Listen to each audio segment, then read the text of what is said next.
A final proposed route for Scottsbluff's newest transmission line was presented to the public this week. KNEB.TV News starts right now.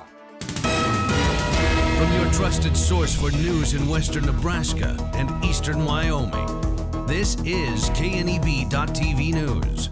Presented by Platte Valley Companies, premier provider of financial services. Hello, I'm Ryan Murphy. This is KNEB.TV News, powered by Platte Valley Companies. Thanks for joining me. In our top story, at a public hearing Tuesday night, Nebraska Public Power District officials made their case for a final proposed route of a second transmission line between the two substations serving the city of Scottsbluff. NPPD Representative Dan Black told those in the crowd that the final preferred route minimizes societal, environmental, and engineering impacts. While we understand that some may not want the line located on or near their property, the need for this project dictates that the line be built. In balancing many route considerations and criteria during the routing process, it is not always possible to accommodate all concerns. The intent of the routing process is to give all involved the opportunity to learn about the project, provide comments, and offer information that helps us minimize the impact. The utility will be offering landowners a payment equal to 80% of an independently appraised market value of the land inside the easements, plus $100 for each structure on a property owner's land. With right-of-way easements secured either voluntarily or through eminent domain, the utility plans on beginning construction towards the end of 2024 and having the new line energized by the summer of 2025. Well, the Western Community College Area Board of Governors has approved the recommendation of 3 finalists for the position of president by the Presidential Search Advisory Committee at WNCC. The 3 finalists are Dr. Samuel Brand, who's the Chief Academic Officer at Ashland Community and Technical College, Greg Dart, Chief Campus Administrator at Utah University Eastern, and Dr. George McNulty, President at Gogebic Community College. The WCCA Board of Governors voted to approve the finalists at the March Board of Governors meeting. Now, the board will conduct in-person interviews and campus visits with the finalists in the first 2 weeks of April. Each candidate will have an open forum on the Scottsbluff campus and meet and greets on the Alliance and Sidney campuses, where they will have the opportunity to meet with WNCC students, employees, and community members. After all 3 finalists have interviewed with the board and visited the campuses, the board will announce their selection at a special board meeting on April 19th. And business representatives, elected officials, educational leaders, and students this week spotlighted a growing need to prioritize workforce training, talent recruitment, and retention initiatives in community and state economic development work. The group gathered in the Nebraska Capitol to recognize March 12th through the 18th as Workforce Week in the state and proclaimed by Governor Jim Pillen. Among the legislative efforts highlighted was LB 610 by Senator Lauren Lippincott, who noted that the high school students taking career and technical education courses graduate at a higher rate than their peers. 93% as opposed to 87%. And they're 10% more likely to enroll in post-secondary education within 2 years after graduating. Right now, Nebraska is the only state out of 50 that does not provide state funding toward these programs. The bill by the Central City lawmaker would appropriate $10 million from the state's general fund to complement existing federal Perkins funding, giving each school district at least $15,000 towards CTE programs. We'll have more news right after this.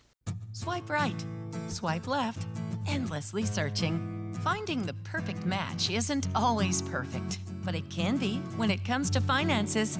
Nora found the perfect business loan. Jenny opened her first savings account. Grammy loves her checking account. We found a match for Wilson Farms. The Sandersons were matched with a mortgage. Regardless of your financial situation, Platte Valley Bank will match you with the perfect solution. Find your match at Platte Valley Bank.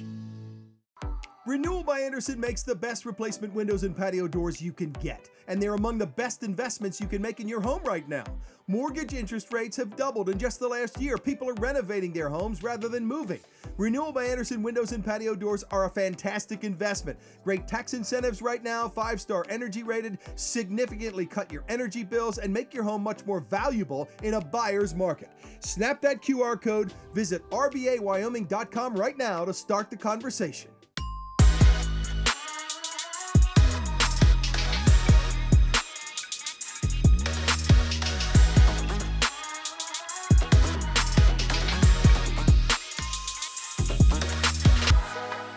Welcome back. Students at Gering High School will soon see expanded opportunities to build upon their success in STEM education. Project Lead the Way announced that Gering High School is being awarded a $16,000 grant to enhance the engineering career pathway.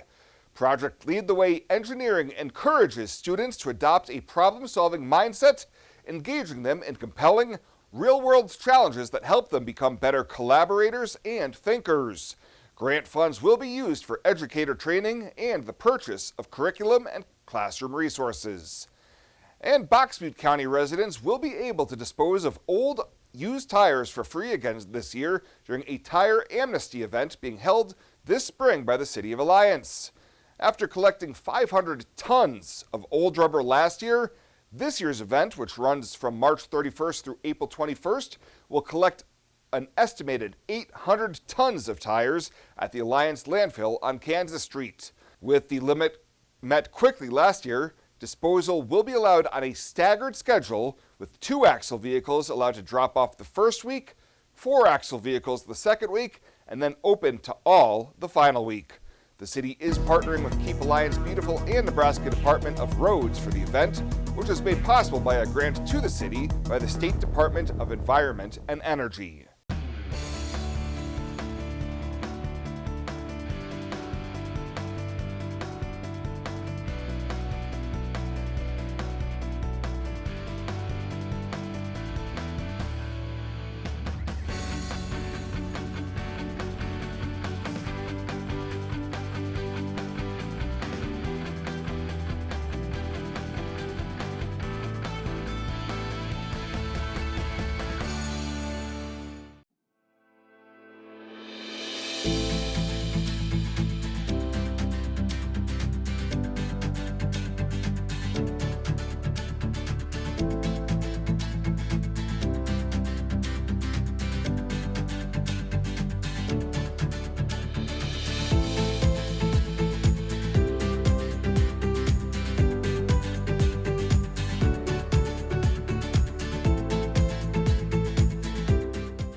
Now, sports from the FNBO Sports Desk. FNBO, the great big small bank.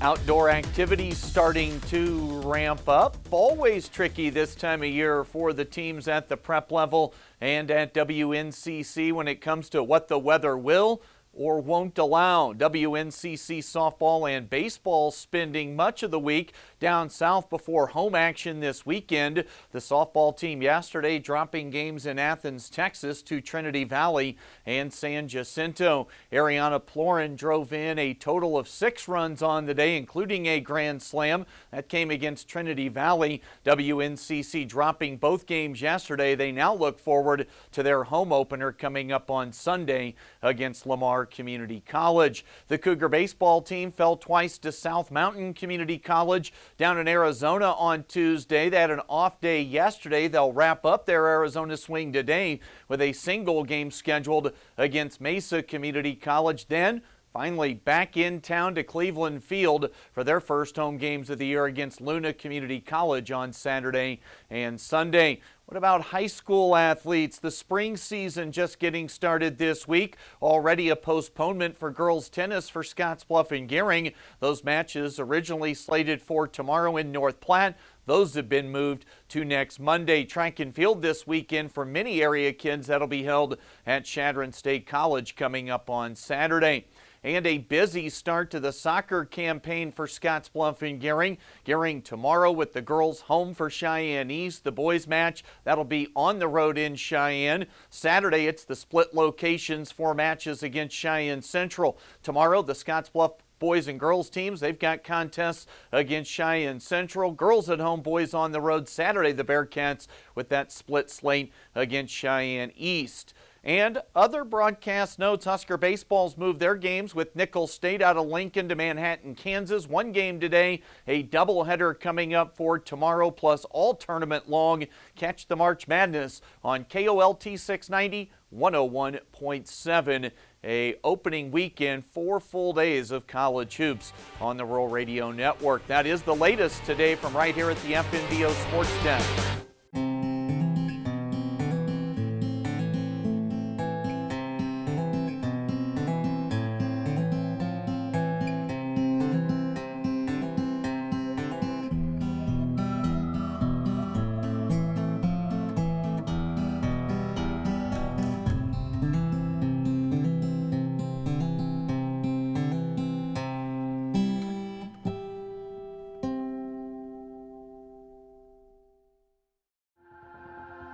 Culture trumps everything else. In my years, I've never worked for a company that treats people the way this one does. It is my passion for agriculture that brought me here in the first place, but not only that, there's a huge family-oriented atmosphere within the 21st Century Equipment. I love working for 21st. They found something in me that I didn't know in myself. An intern to where I'm at now is such a great opportunity, and that is what this company is about.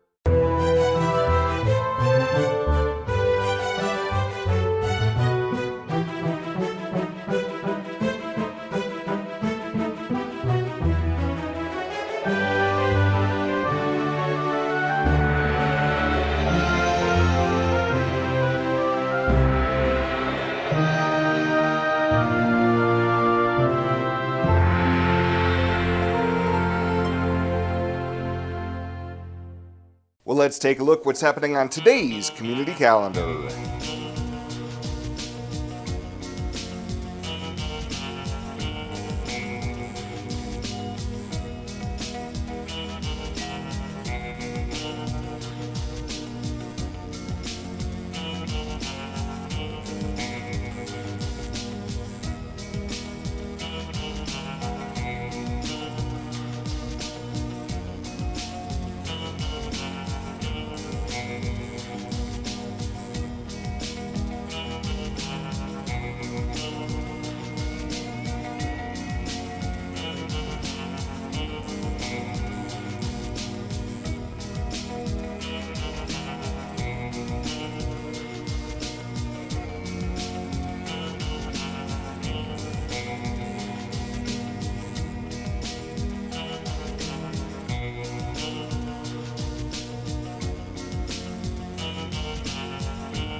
The community calendar is brought to you by Riverstone Bank. Community strong with the people you know and trust. Morrill County Community Hospital and the behavioral health providers are here to help. Amber Dean specializes in mental health care, which includes medication and therapy across a person's lifespan. Melody Lacey helps people deal with a wide range of behavioral problems, from depression and anxiety to child psychiatry. Our dedicated team is committed to you and our community every time. At Morrill County Community Hospital, Bridgeport, Nebraska. Exceptional care right here at home. At Platte Valley Bank, we want to help you plan for tomorrow while you enjoy today. Our personalized trust services can help you do just that. You've worked hard to build your legacy, and you want to make sure that gets passed on for generations to come. We offer the professional guidance necessary to ensure that happens, according to your wishes. We pride ourselves in being friendly and professional while offering a highly tailored, full line of trust and estate planning services to accommodate you. You belong here. And finally tonight, last week, Scottsbluff High School students had the opportunity to get a first-hand look at Regional West's state-of-the-art Da Vinci robotic surgery system. So we brought to the high school 2 robotic simulators. The robotic simulator is made up of 3 different components: the surgeon's console, then the patient cart, and then the processing cart in between that helps link the two. We're giving the opportunity for kids to come and just try out on the simulator what it would be like to simulate robotic surgery. Dr. Bradley Hertzer says they've had one of the robotic surgery systems for 3 years now, and in a few months will start implementing the second Da Vinci system at Regional West.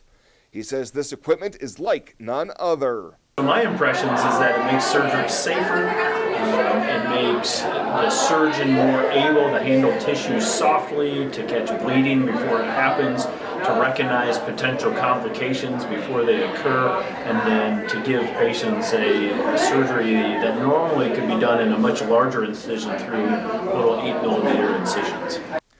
Hertzler says after the students got up close and personal, the hope is that it could inspire some of the students to get into the medical or technology field. So this event is all about exposure. So exposing them to the equipment both medically and the jobs that are they have the opportunity to have in the operating room, but also the engineering side, the computer science side, the side that built the robot. And so there's a whole group of people that made just the technology itself available for surgeons to use. So yes, the event is about exposure.